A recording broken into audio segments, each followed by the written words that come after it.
Committee ভেঙে দিয়েছে, Ishaq মন্ডলকে committee থেকে বাদ দিয়েছে, তাদের রাজনীতি শেষ।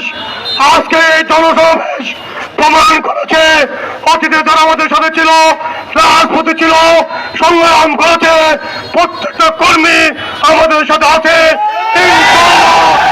ভবিষ্যতে থাকবে।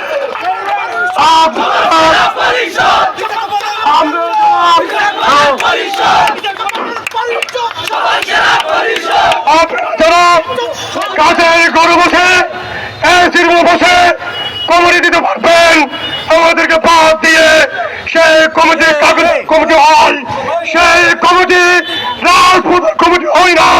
সেটা আজকে আমার বোয়ালখালীর সেই সাধারণ নেতা কর্মী প্রমাণ করেছে।